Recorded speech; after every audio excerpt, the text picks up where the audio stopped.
the one for this week would have been relevant too. It's just less interesting because the one for this week is called Tatzriya Metzora. And if you ever look at the Bar Bat Mitzvah calendar for 7th grade, this weekend is wide open because nobody wants this Torah portion. It's all about leprosy and skin infections and eruptions and purification procedures and blech. Nobody wants it. We had a member who wanted to change their date at the last minute, and this weekend was wide open. But for us, who are not tied to the Torah portion of the week, that was no problem. But the previous week's portion also, I think, is relevant to our situation, in particular because it does talk about how we deal with tragedy. In particular, this is a tragedy that strikes Aaron, Moses' brother, during the wandering in the desert, right at the moment of what should be his highest achievement as becoming ordained as the priest of the people, Israel, during the wandering, turns into a real tragedy. So we'll be exploring that tonight. This takes place in the book of Leviticus. As you can see, it's in Leviticus chapter 9. Leviticus is largely priestly rules.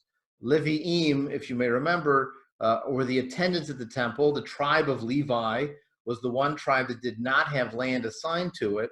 So instead it had to subsist on the sacrifices that were brought to the temple. And so the book of Leviticus is mainly focused on the rights and rules for the priests. As I mentioned, this week is about leprosy. We're not going to do that. Instead, we're going to talk about this particular process of ordaining the priests and the job of the priests. One of the major jobs of the priests is to define the difference between pure and impure. So the Hebrew for the word pure is tahor. Tahor means you're able to offer sacrifices. It doesn't mean you're perfect. It also doesn't mean necessarily you're clean in a washing your hands kind of a sense. They certainly had no knowledge of microbial science back then. But pure meant that you were in a position that you could contact the supernatural world and be somewhat safe. If you're in a state of impurity, then that's much more risky. The word tameh in Hebrew is the word for impure. And I want to read to you a short selection from the commentary of Richard Elliott Friedman to the Torah, which talks about this concept of tameh. By the way, Richard Elliott Friedman, I'll stop sharing for just a second. If you want to see what the book looks like, it looks like this, unless it's inverted mirror-wise, so I can't fix that. But Friedman also wrote a commentary to the writing of the Hebrew Bible called Who Wrote the Bible? It actually makes a very funny cover because it says, Who wrote the Bible, ? Richard Elliott Friedman, as if that's the answer. But in this case, he wrote a commentary to the Torah text, and I'll read to you his description of what tameh, what impure means. Being tameh is more than being just untahor, impure. To be tameh is to be in a particular condition, the qualities of which are invisible, which can be transmitted to other persons or objects by contact. Therefore, physical separation and various prescribed acts are required to remove this condition. One comes to be in a condition of being tameh, impure, as a result of specific occurrences, from menstruation, from other flows of matter from the body's sexual organs, from a woman giving birth, for 1 week if it's a male baby, and for 2 weeks if it's a female baby, from contact with a corpse, be it a human or a forbidden animal, or a permitted animal if it died of natural causes, from certain forms of leprosy, or from contact with persons or objects that are tameh.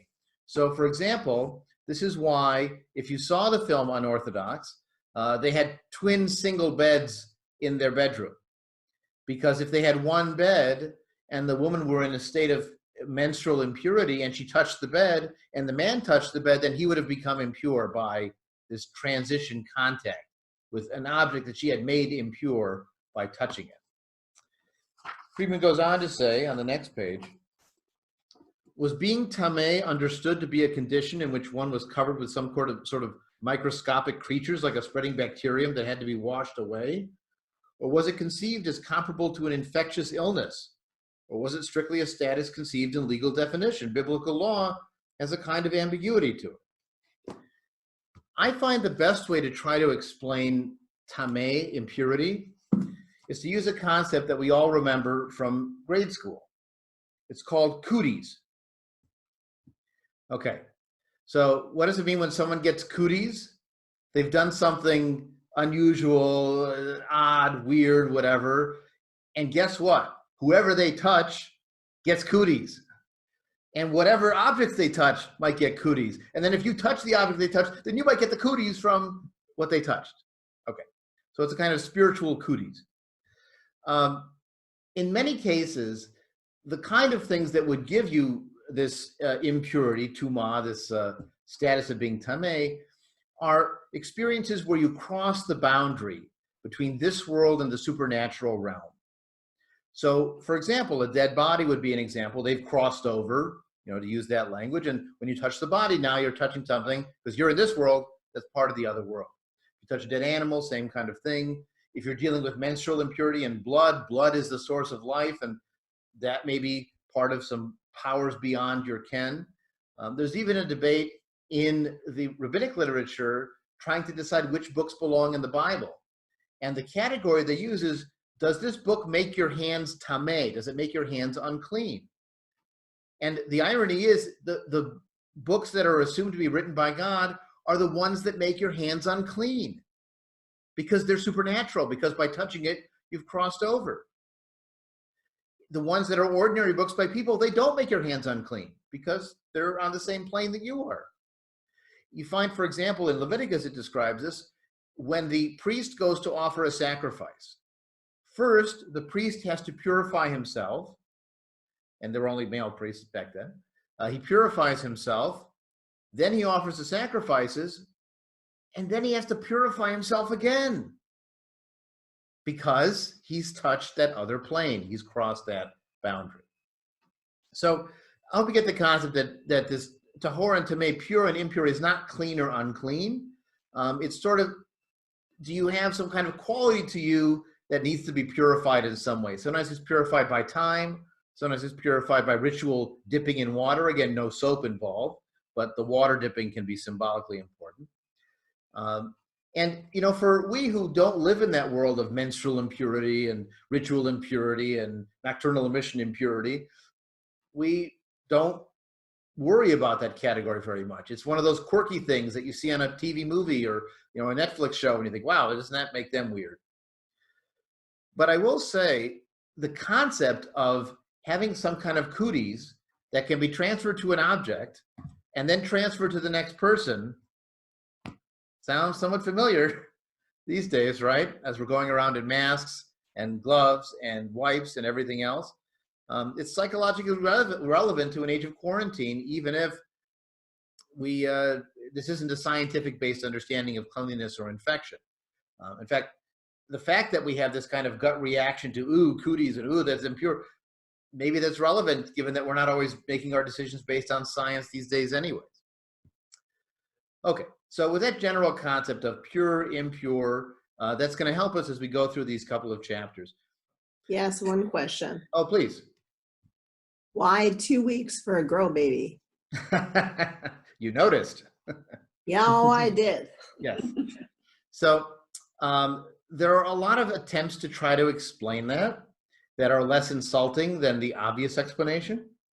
For example, a girl baby ideally will become a mother herself, and thus will have her own period of impurities and menstruation and bringing life into the world. And so you mark it twice, once for yourself and once for her, respectively, going forward.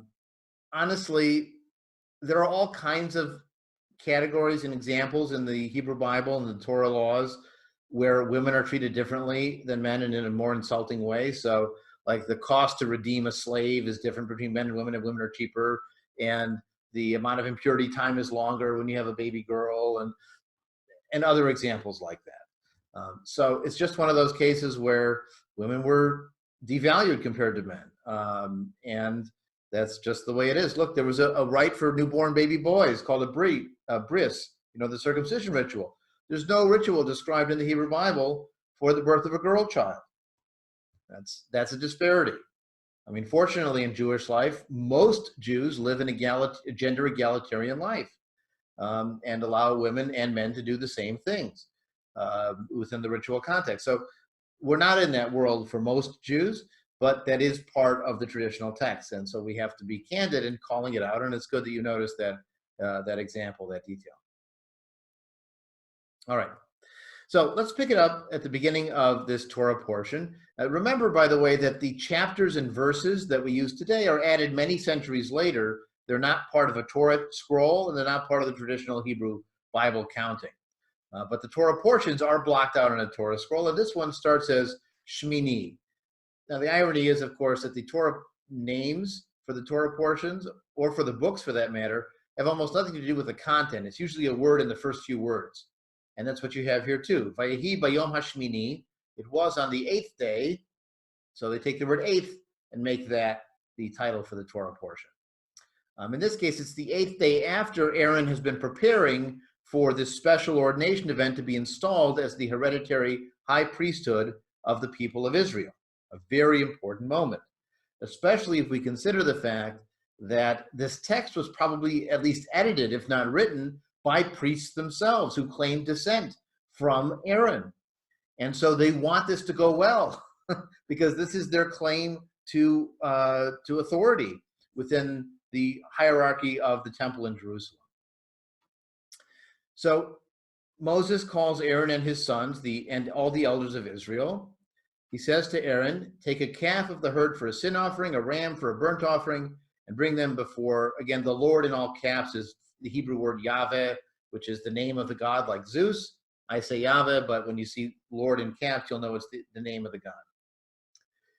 Speak to the Israelites, saying, take a he-goat for a sin offering, a calf and a lamb, yearlings without blemish for a burnt offering, and an ox and a ram for an offering of well-being, to sacrifice before God. Now, what's interesting about the word for sacrifice is there are a number of words for sacrifice. The easiest one is lehakriv, which literally means to bring close to God. In this case, they're using lisboach, to make a burnt offering to God. La'alot, to raise up, is also a version of how to sacrifice. And again, when you're translating languages, sometimes you pick the word sacrifice, but there are subtleties to the different words for sacrifice that you miss if you only know the translation. So they brought all of these animals to the front of the tent of meeting that Moses had commanded, and the whole community came forward and stood before Yahweh. And Moses says, this is what Yahweh has commanded you to do, that the presence of the Lord may appear to you. The word presence is an interesting choice. In Hebrew, it's actually kavod, which means the honor of the Lord, the glory of the Lord. And usually in the Hebrew Bible, when this kavod appears, it's some kind of visible presence. It could be a pillar of cloud, so you don't see God directly, but you just know that he's there. It could be a fire, a pillar of fire. But the idea is that you know that your God is right there. That's why this is such an important moment. Like the revelation of the Ten Commandments on Mount Sinai, so too in this moment, the ordination of the priests to their role is worth the direct presence of Yahweh. So then Moses says to Aaron, come forward to the altar and sacrifice your sin and your burnt offering, making atonement for yourself and the people, and sacrifice the people's offering and make atonement for them, as Yahweh has commanded. This is like the audition. Here, now this is what you're going to be doing from now on. But notice that Aaron has to atone for himself first. By the way, the word expiation, which is a very fancy English word, in the Hebrew is v'chaper, like Yom Kippur. It's exactly the same root. And he also kapers, he does atonement for the people. But notice he has to atone for himself first, so he's in a state of purity and blamelessness, and then he can offer the people sacrificing and make atonement for them. So you have to cleanse your slate first, then you can stand up on behalf of the people. So Moses came forward to the altar, and he slaughtered the calf of the sin offering. Now, if you're vegetarian, you may not want to listen to this part, because it's a little blech. Even if you like your steaks done well done, you don't want to read this part. Aaron's sons brought the blood to him. He dipped his finger in the blood and put it on the horns of the altar. and he poured out the rest of the blood at the base of the altar. The fat, the kidneys, the protuberance of the liver from the sin offering, he turned into smoke on the altar, as Yahweh had commanded Moses.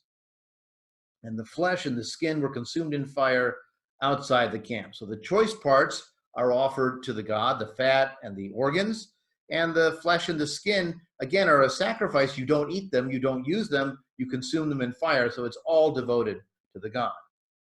And then he slaughtered the burnt offering. Aaron's sons passed the blood to him, and he splashed it, he dashed it against the side of the altar.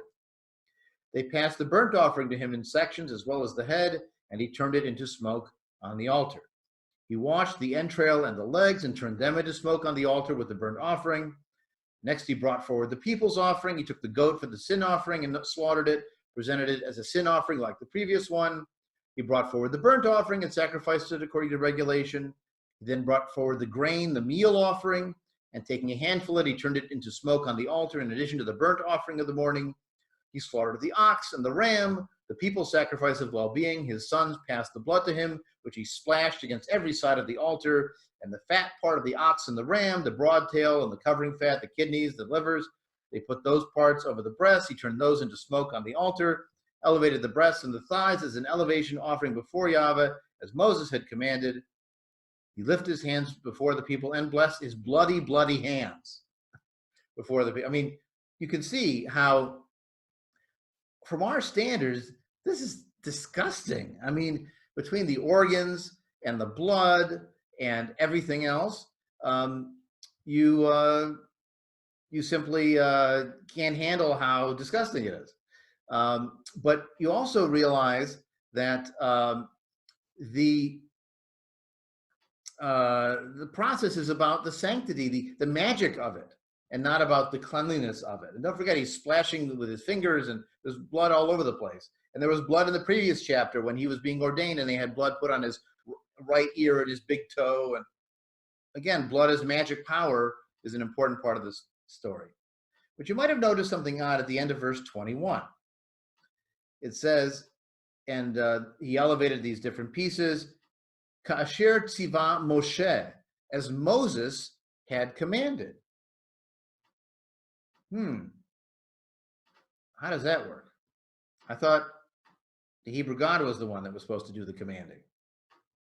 Well, as it turns out, this is one of the very few places that it says Moses commanded in the Torah.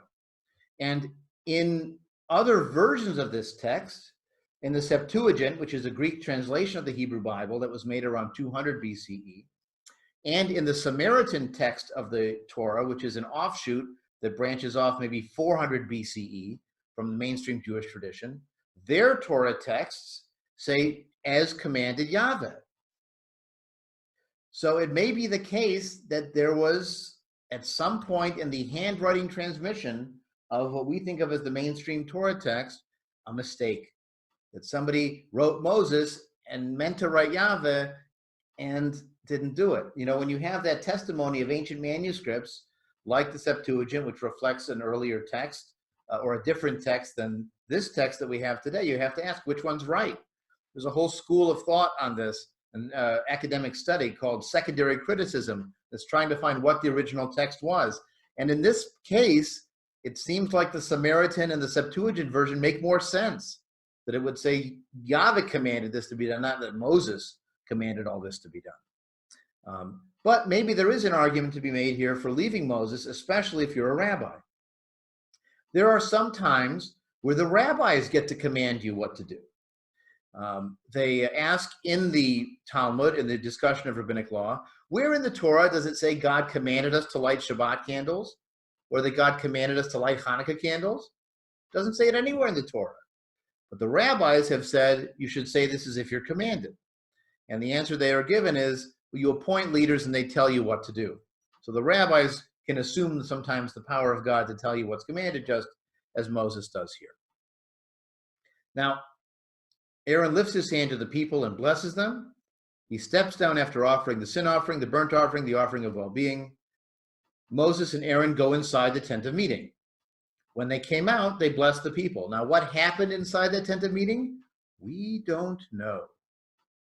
They went in and they came out, and this text doesn't say. What a great opportunity for imagination, to jump in and imagine what was going on in there. But that's, again, for later sources. And again, the kavod Yahweh, the presence of the Lord, appears to all the people. Fire came forth from before Yahweh and consumed the burnt offering and the fat parts on the altar. And all the people saw and shouted and fell on their faces, because it was, again, a miraculous appearance of fire that confirms the power of Aaron and of his descendants as the priests. Again, remember, if later generations of priests are writing this story as a way to confirm their authority in later generations, having divine imprimatur, divine kosher stamping of their ancestors with this miraculous fire consuming the juicy parts of the animals is good for establishing their authority. So far, everything sounds good for Aaron, right? He got a little bloody, but that was to be expected. And he had the miraculous fire come down to endorse his status as the priest. Everything seems to be going pretty well. Leviticus, now chapter 10. Now Aaron's sons, Nadav and Avihu, each took his fire pan, put fire in it, and laid incense on it. And they offered before Yahweh Esh Zarah, alien fire, which he had not commanded them. And fire came forth from Yahweh and consumed them. And thus they died, lifnei Yahweh, at the instance of, or right before Yahweh. Well, this is rather disturbing. Now, what did they do that was so wrong? Well, they offered fire not when it was commanded. You may recall an episode in the story of Esther during Purim, where she says, I can't go to the king because if the king doesn't command me to come, I can't show up. If Yahweh doesn't want your sacrifice now, and he says, leave me alone between 4 p.m. and 6 p.m. for my nap or whatever, don't show up with fire. And notice the irony here. They offered alien fire, and what happens to them? They get burned. In fact, they get burned with the same kind of miraculous fire that just authorized their father to become the permanent hereditary high priest. It's the same kind of miraculous fire that this time consumes them. Now, why were they consumed? It doesn't really say here. We'll see an implication of an option later. But the rabbis begin to wonder, well, maybe there is a way to explain why and how it happened. So here I'm going to read you a summary from a different commentary. This is by the Reform Movement's prayer book commentary, but they collect a lot of rabbinic sources as well. When the rabbis tried to explain what happened, it seems like a really harsh infraction, especially if they were just inexperienced and did it wrong by accident. Most often, they expanded on the sinfulness of the young men. They must have done something wrong if something bad happens to them. That's the classic explanation for tragedy. If something bad happens, you must have done something wrong because the world is fair and God is fair. The prohibition of wine in the verses 9 and following suggests they might have been drinking before they entered. We'll see that.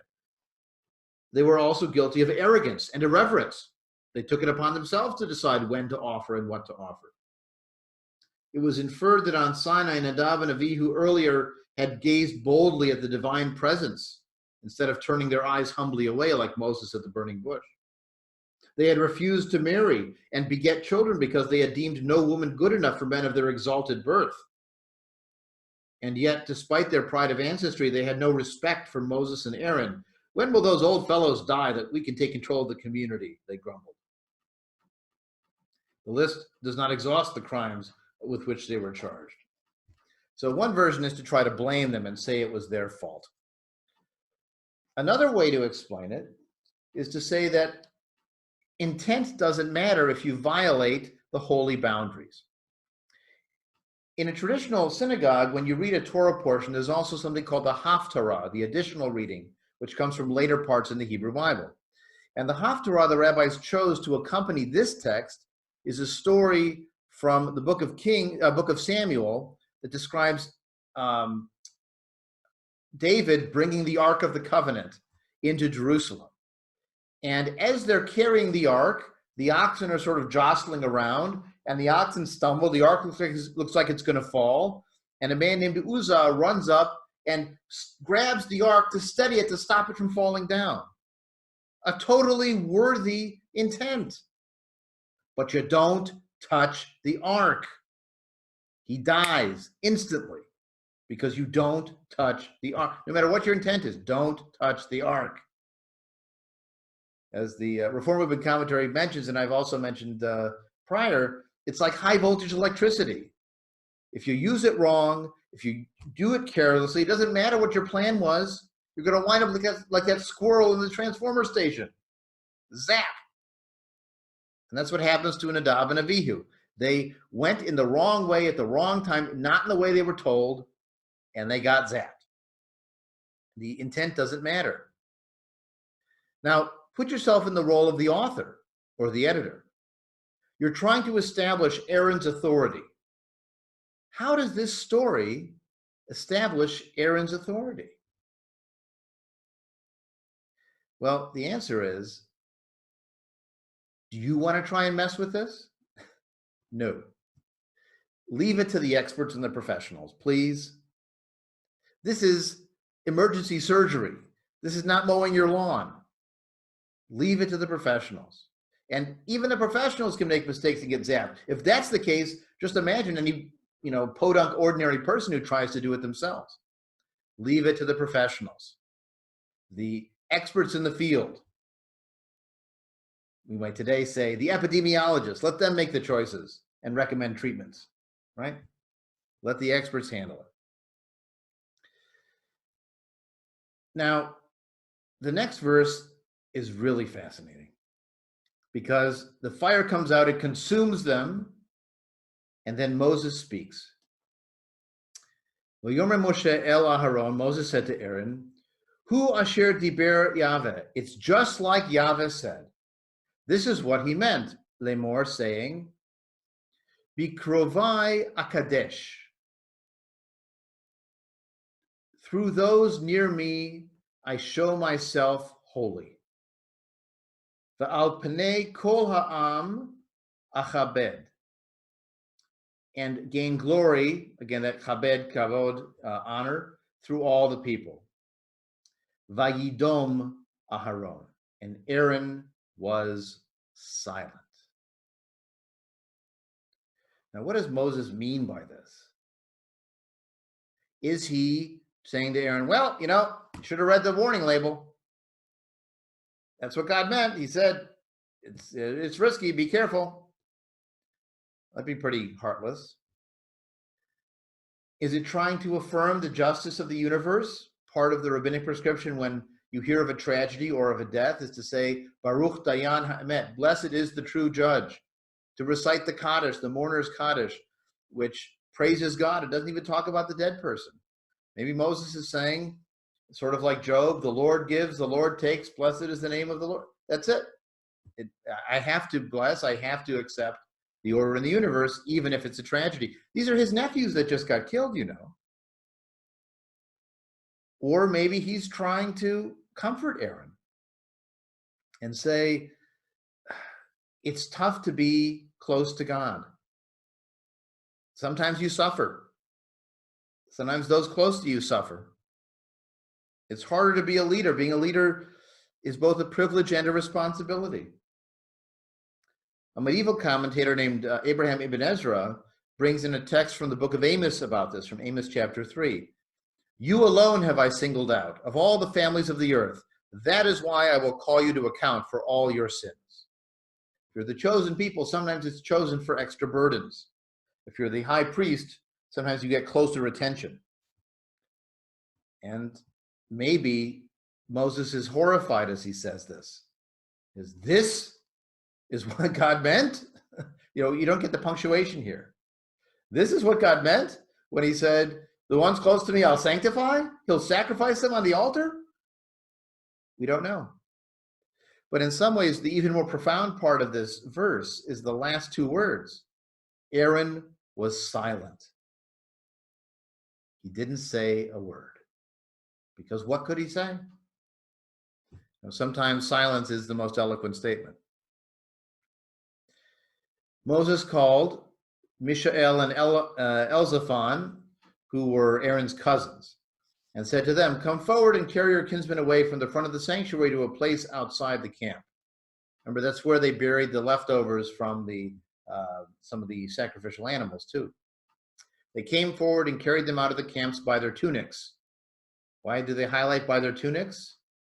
So they don't touch the body. And then in verse 6, and Moses said to Aaron and to his sons Eleazar and Itamar, "Do not bare your heads, and do not tear your clothes, lest you die, and anger strike the whole community. But your kinsmen, all the house of Israel, shall bewail the burning that Yahweh has wrought." So why are they not allowed to mourn why is Aaron not allowed to mourn when two of his sons have just died? Because heavy is the head that wears the priestly crown. If he were to lament and mourn for them when they were killed by express action of God, that might cause danger to everybody. And so he has to swallow his warning. He has to maybe do it in private, maybe do it less demonstrably, like shaving your head or tearing your clothes is visible to everybody. It's one of the reasons why even today mourners wear the torn cloth, so you can know who the close mourners are. But if you're in charge, sometimes you don't get to do those things. This happens as well with King David after his son Avshalom is killed, and he laments and laments him. Avshalom was rebelling against David and got killed in a revolt. And finally, David's general Yoav says, "Stop mourning for him, because it's going to undermine your whole kingdom." And David has to stop. Sometimes you don't get to do everything you would do otherwise.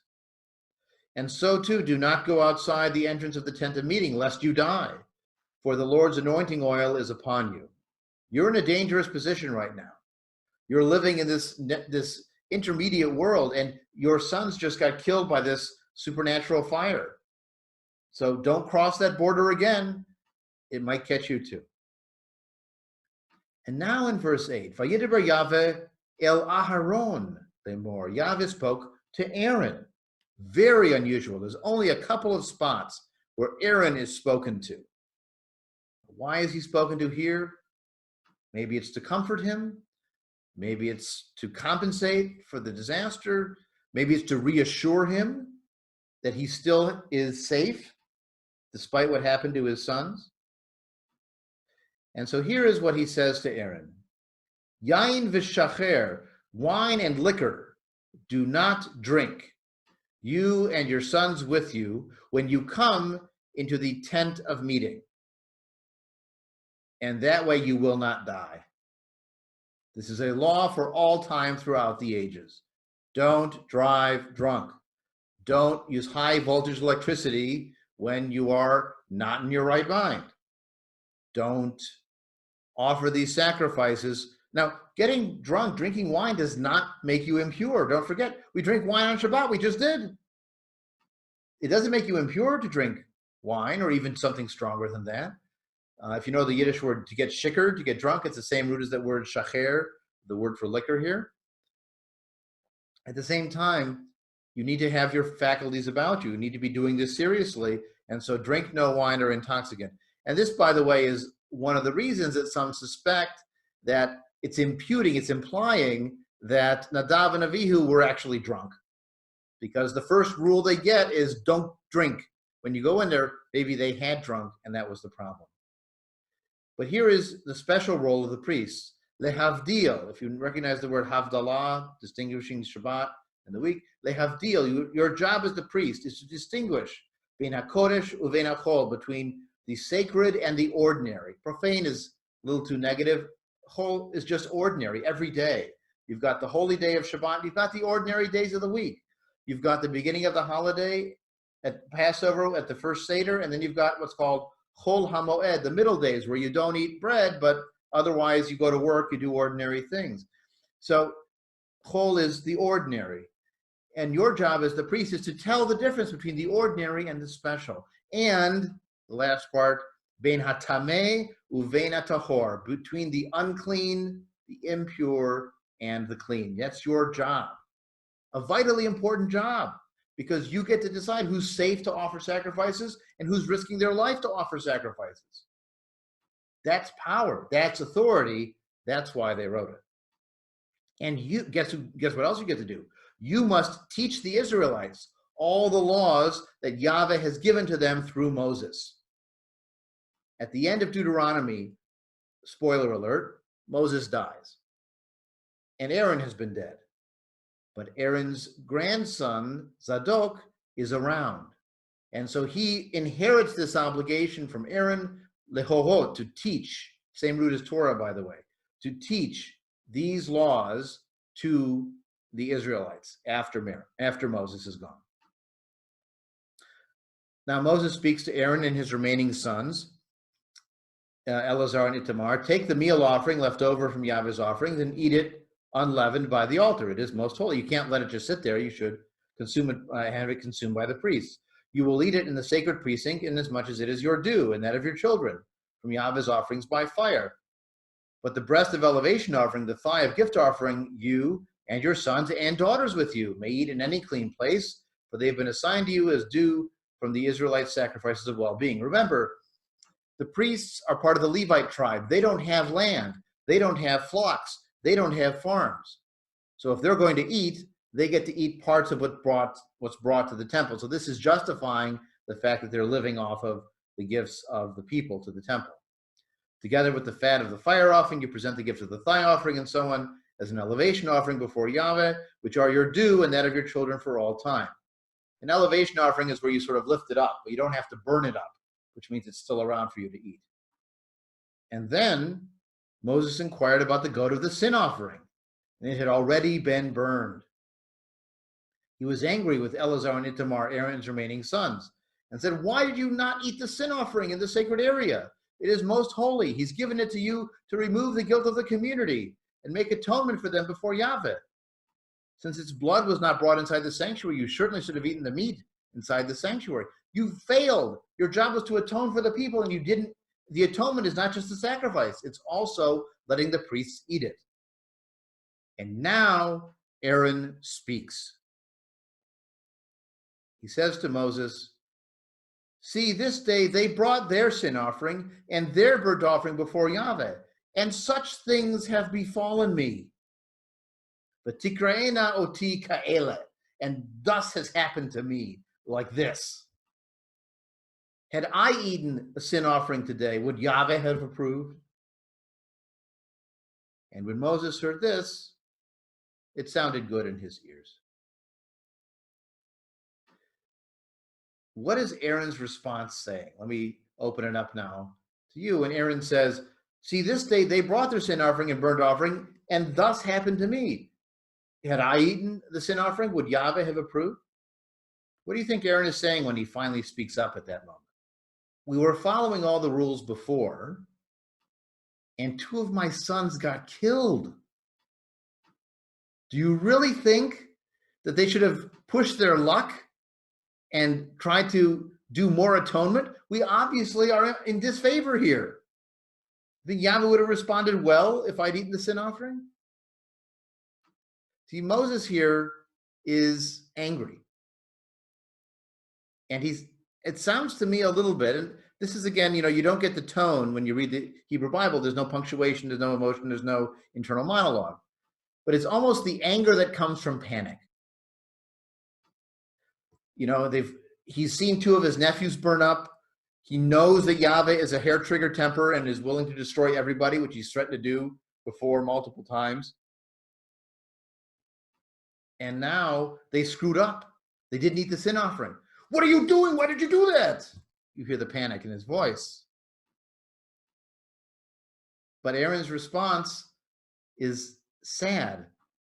"Look what just happened to me.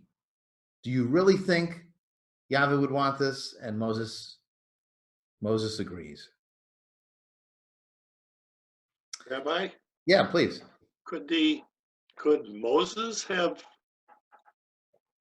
eaten the sin offering himself? No, because it was designated for the priests. But he's teaching the priests. Yeah, but he is not a priest. The priests are Aaron and his sons, not Aaron's brother. Don't forget also, this is part of a rivalry that's going on in Jewish history when this is being written between prophets and priests, where the prophets would go around saying, you kings are doing it all wrong, and you're oppressing the people, and Yahweh wants you to change everything. And the priests would say, kings are doing great, they're fine, because the priests are in power, and so they're going to support the kings. The famous episode in the book of Amos, actually, where Amos shows up and the priest says, get lost, you bumpkin. What do you know about the king? So the priests were part of the hierarchy structure. And one of their master strokes was to say that Moses was the best prophet ever, and he wrote a book. So we don't need prophets anymore because we got the book from the best prophet ever. And guess who gets to tell you what's in the book? The priests. Just like it said in the passage we read. They get to teach these laws to all the people. So there's an interest here in elevating Moses because they know Moses is going to disappear at the end of the story. And all that will be left are the priests who assume that mantle of Moses moving forward. And they're the ones that are authorized to eat from these sin offerings. No prophets, only the priests. So no substitutions. The person who's commanded to do it should be the one to do it. In this case, Aaron doesn't do it, but there are extenuating circumstances. There's a massive tragedy. You know, there's so much that's not said in this passage, in this chapter. What happened when they went to the tent of meeting? We don't know. What was Aaron thinking when he was silent after they were destroyed? It's almost like Moses said, shh, don't say anything. Because maybe what Aaron would say would have been worse or made things worse. And then when he finally speaks at the end, there's a sadness to what he says. Thus has happened to me. You can't even say it out loud. But he alludes to it, and you know what he's talking about. I assume that Aaron did nothing to protect his sons because Yahweh didn't tell him to, or didn't command him, or didn't, in all of this, does he have any reaction to his sons being killed? All we see in the text is he was silent, and then what he says at the end. Thus has happened to me. And there's a question of whether was he present when they showed up with the incense shovels, and he could have stopped them, or, you know, Aaron is not a perfect character in this. Earlier on, you may remember during the Exodus, Aaron's complicit in building the golden calf. He collects all the gold jewelry from everybody, he melts it down, and he builds his calf while Moses is up on Mount Sinai, getting the first version of the Ten Commandments. And there's an irony that's pointed out in one of the commentaries. In later Jewish history, when there's a split between the kingdom of Judah in the south and the kingdom of Israel in the north, the northern king Jeroboam builds a golden calf and encourages people to worship it. And his two sons, their names are almost exactly the same. Nadav and Aviah, almost the same as Nadav and Avihu. So, you know, there might be some sense that this is a parallel here to that later history, and so they screwed up once, they screwed up again, or we're going to project back into the earlier history of Aaron and his sons, the same kind of sin that Jeroboam's sons commit when there's a split in the kingdoms. But it doesn't say what Aaron said. And, you know, this is, again, one of the, I don't know if it's style or genius or how it works exactly, but the biblical text is often very empty like that. It doesn't tell you what they think or what they feel or what they tried to do. It's a very sort of blocky action thing. But in some ways, if I were an actor with this script, I would love it because I would have so much space that I could fill in. What is his facial expression? What is his body language? You know, you could have him reach to try to stop them, and then something happens. And that would change the reception of the story. He could have had his back turned, and then something happens, and he was ignorant of it. You know, so there's all kinds of ways you could play the story and his internal emotional state and reactions that are facilitated by having that space in the text. Okay. I was just wondering if it was a bit Jobian of Aaron. Mm-hmm. Right, like the book of Job, where Job suffers unjustly and he has to pay for it. I mean, I think that part of what Moses is getting at when he says, this is what God does to those who are close to me, is that he's he's saying that sometimes the people who are high up have to suffer. There's even one midrash that says Moses and Aaron are talking afterwards, and Moses says, you know, neither of us were worthy enough to sanctify this altar, and someone had to die to sanctify it, and your sons were judged to be worthy. So remember, there's a concept that if you're a martyr in Jewish life, the phrase in Hebrew for being a martyr is kiddush Hashem, sanctifying God, because you're dying for the faith. And so maybe Nadav and Avihu, paradoxically, are the first martyrs, because they're dying to sanctify the altar, even if that wasn't what they meant to do. That's a way of defending them instead of blaming them for what happens. Because our next chapter is all about eating or not eating. God spoke to Moses and Aaron. Notice that it includes Aaron here as well. Unusual again. Normally God just speaks to Moses, not to Moses and Aaron. Speak to the Israelite people thus: these are the creatures you may eat from among all the land animals. Any animal that has true hoofs with a cleft through the hoof and that chews the cud, those you may eat.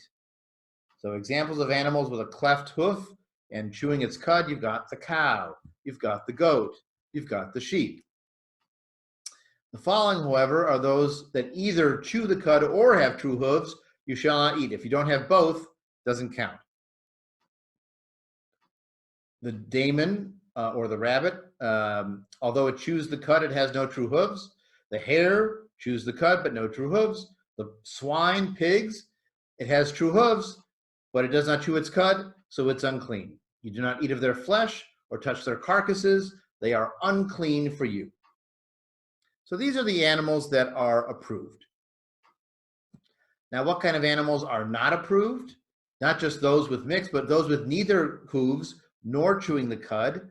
All carnivores are prohibited because they don't have hooves and they eat meat. They don't chew the cud. Remember the danger of blood and the power of blood.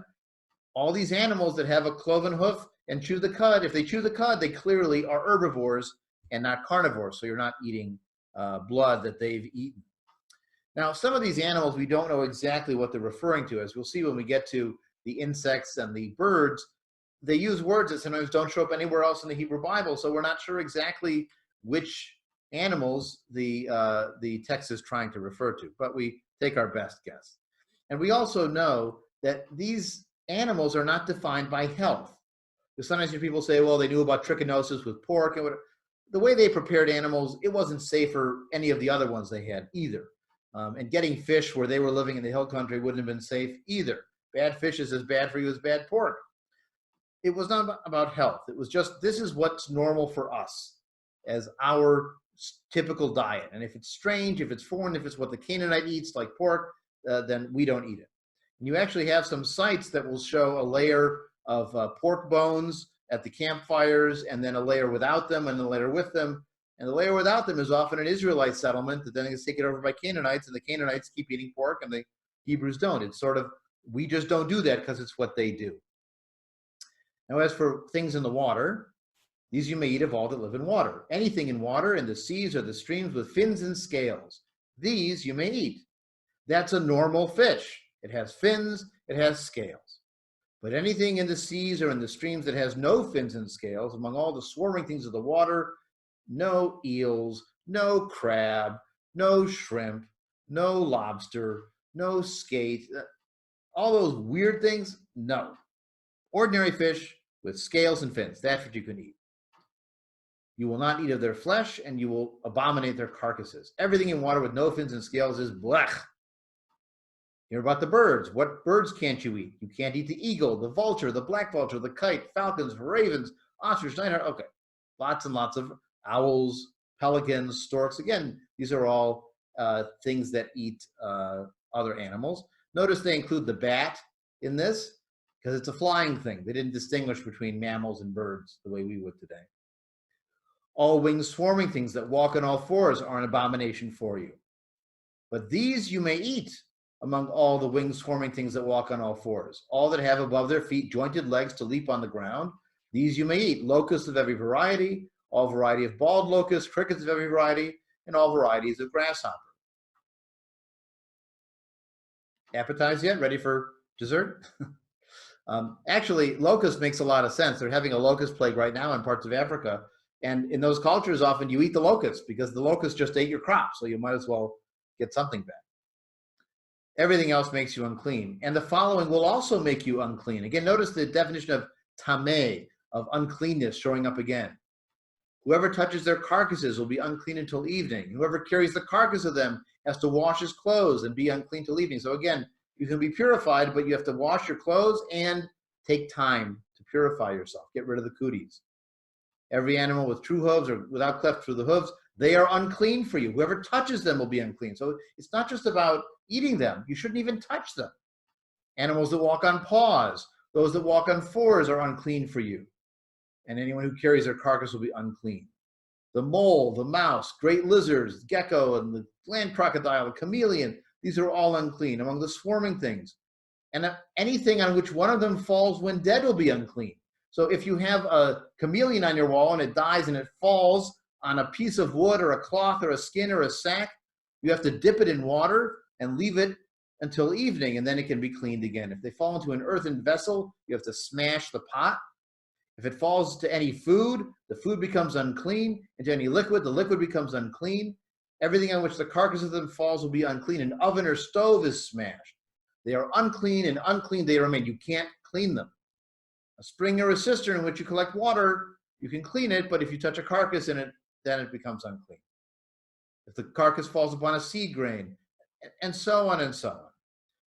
What about an animal you may eat? What if it dies by itself? Again, the carcass becomes unclean, and whoever eats of his carcass has to purify himself. Because again, when you slaughter it in the kosher slaughter where you drain all the blood, so you've touched the blood that pools in the body when it dies by itself. Nothing that swarms on the earth, that crawls on its belly, these are all abominations to you. And here at the end of the chapter, for I, Yahweh, am your God. You will sanctify yourselves and be holy, for I am holy.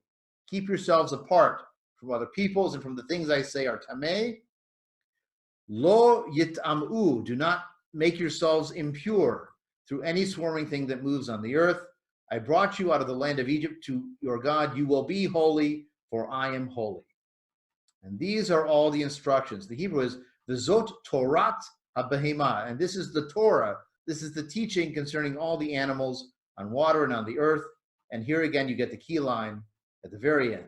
Lehavdil bein hatameh uvein tahor, to distinguish between the unclean and the clean, between the living things that may be eaten and the living things that you may not eat.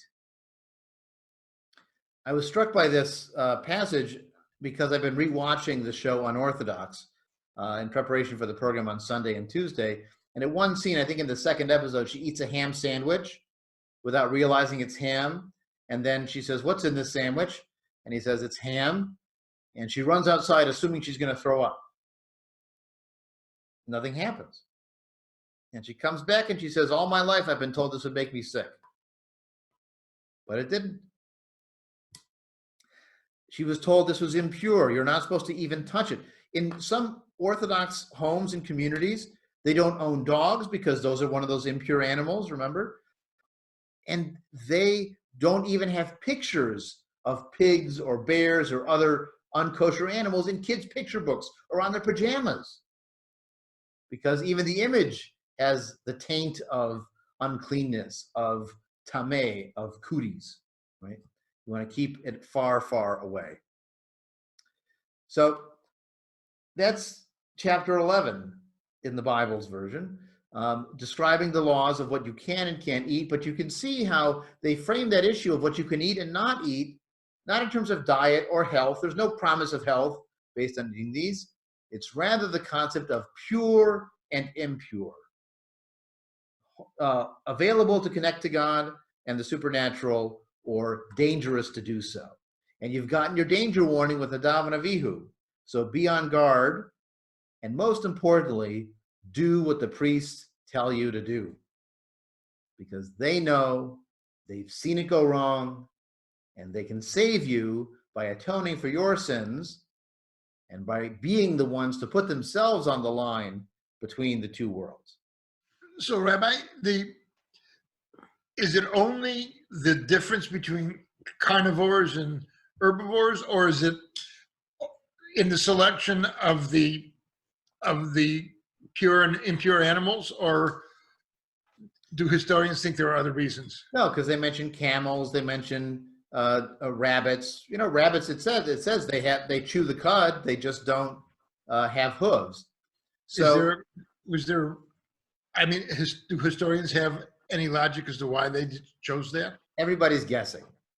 So one anthropologist, Mary Douglas, suggested that maybe they just defined it as these are the animals appropriate for nomadic pastoral herding. Okay, if you're a nomadic pastoral herder, you can eat goats, you can eat sheep, you can eat cattle. Pigs are not so good for herding, right? You don't see a lot of herds of pigs being driven around. They live in one place. They grow really big. They don't move a lot. So maybe it was a sense that from the ancestral memory of being nomadic herders that they wanted to keep that animal as appropriate to them. And yes, they could move with a camel too, but it just wasn't used for the same kind of livestock purposes that sheep and goats and horses perhaps, but certainly cattle were. So why would they feel compelled to even make rules about it? Well, there's a lot of rules in the Torah about keeping things separate. In fact, that phrase at the end where God says, "You are holy because I am holy," and uses the word kadosh, holy. Holy doesn't always mean supernatural. It means set aside. In fact, it's part of what's said when you give the ring to the bride at a wedding.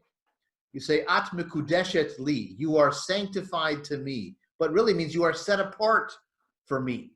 You're mine. You are designated for me. The dedication of a book is a hakdasha. You're dedicating the book to someone. It's the same root of holy. So if the Hebrew people are set aside, then they have to make boundaries and they have to define what's in and what's out and so on. So there's rules about you can't plow a field with a donkey and an ox at the same time. You can't plant one field with two different kinds of seeds. The rabbis have to go into whole kinds of details of how do you mark a line between a field to meet the criteria that you're not planting two kinds of seeds in one big field without, a big wall, or what would qualify as the minimum division between a field and okay. So the point is that defining in and out is a core part of the ideology of a world where we're in and everyone else is out. The other reason why they probably spend a lot of time on this is called job security. So you understand how manufacturing developed what they call planned obsolescence? So things they expect to wear out, so you'll buy another one. Well, in the case of the priests who are defining all these laws, they want planned employment. And if they have this job of defining pure and impure and what's in and what's out and what's kosher and what's not, they're going to be in business all the time, because anytime you want to slaughter an animal, you got to come to them to check on it and make sure it's pure and without blemish. And if you want to offer a sacrifice, they get part of the sacrifices. The whole second section of this Leviticus after this point, the traditional Torah portion for today, which I myself skipped because it was too irrelevant, is all about skin impurities. And guess who you go to check out a strange growth on your skin? It's not your neighbor, the dermatologist. You go to the priest.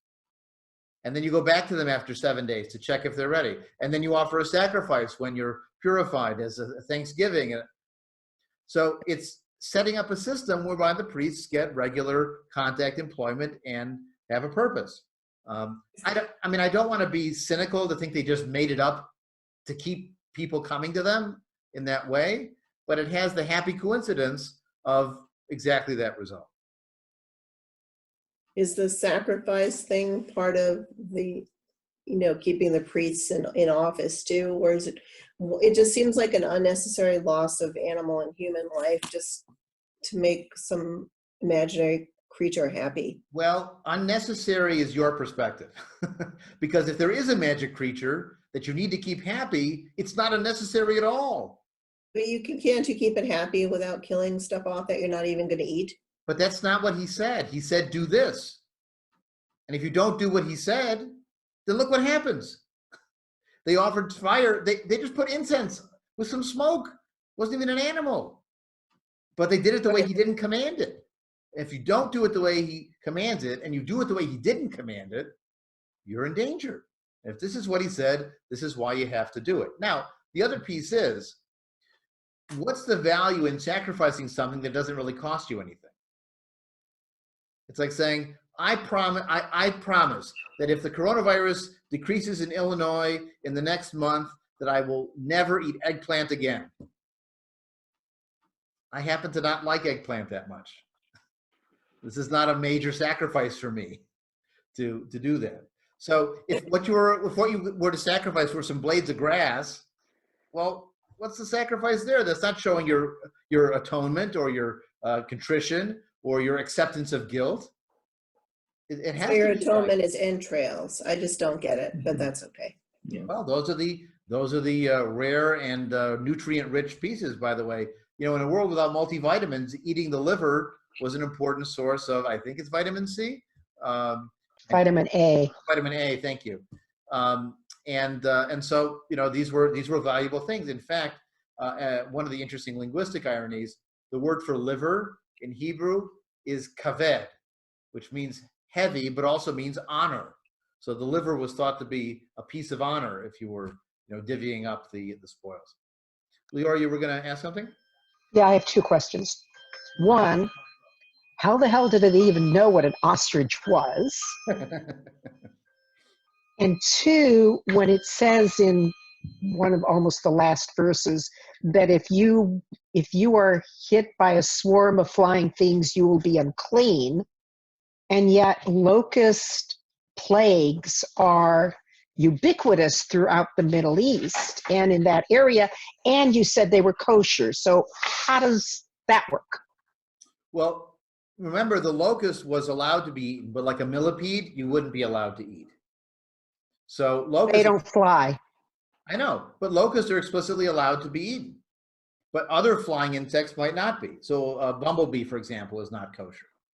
By the way, bees are one of the two animals that themselves are not kosher, but they produce something kosher to eat. Because you can eat honey, that's kosher, but you can't eat bees. By the way, the other animal, if you're curious, that is not kosher, that produces something you can eat, people. Can't eat people, but you can drink breast milk. So we also fit into that category. So the question about locusts is that locusts are explicitly listed in the text as you are allowed to eat these, locusts and grasshoppers and some other examples like that. But there are other ones that you're not allowed to eat. So they've split up even the insects into permitted and not permitted. And the first, remind me of the first part of your question. The first But question. they know what an ostrich. Oh, yeah, an ostrich, right. This is a reconstruction of the translators. Because, as I said, sometimes they have words in there for these different animals that we don't really know what they were referring to. They knew what they were talking about, but so you try to extract from the root, or you find other examples in other languages that are Semitic that might have encountered them in Africa or so on. And so you do your best to try to figure out what they are. In the end, it's the translators coming up with something. And they could have just said, and that bird and the other bird and this other bird and this other kind of bird and that bird over there and the other one over there. But they wanted to sound like they know what they were doing, so they had to pick a name of an animal we'd know.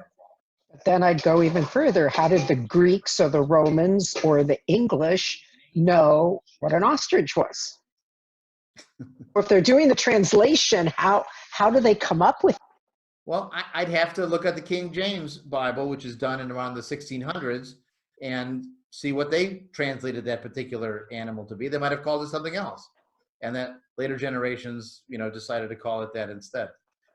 I am sure that there are academic papers written about every single one of these animals where they explored roots in other languages and where else this appears and how it's described to try to justify that particular translation. I do not have the patience to dig into that level of minutia. There are scholars who do that. Again, I trust the experts. Let them do it. And I know this is a stupid question, but in modern Judaism, do they really believe that if they break a rule, they will be smote? I don't know what the word is. They will be harmed by God. Many Jews do traditionally, but they don't necessarily expect a lightning bolt, right? So you might do something wrong and then keep an eye over your shoulder for the next 50 years of your life. You know, I mean, you never know when it's going to get you. And guess what? It somehow seems to work out that everybody has something bad happen to them at some point in their life. So then the question is, do you assume it's because of that ham sandwich you ate? Or is it because shit happens, you know, bad luck happens to people, oh well. If you're inclined to believe that there's some kind of divine sponsored karma that's going to come back to get you because God's keeping score, then you might look back to the time you had the ham sandwich, and then when you get that ulcer, or when you get that stomach cancer, or when you get, you know, that diphtheria, or whatever would have been popular at the time, then you say, oh, now I'm being punished for the sin. Rabbi, doesn't this have a lot to do with not consuming blood, which is like any fish that floats on the bottom is eating everything that's on the bottom, and it could consume blood. Yeah, that's why you don't eat it. Yeah, but all the fish with fins and scales are eating other fish with fins and scales. I mean, fish are not herbivores in many cases. You know, so you could have, I mean, a large tuna. I have to think they're not living on, you know, phytoplankton or algae. So they, and honestly, remember that the Hebrews who are writing this are living in the hill country of Judea.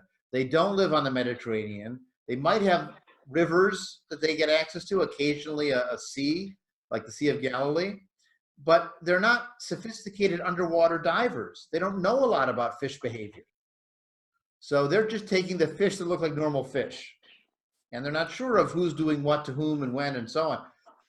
You know, that's beyond their ability to know. Maybe they could guess that a shark with its teeth is definitely eating other, living creatures there, and maybe they assume since the other fish don't have teeth that they're not chewing things.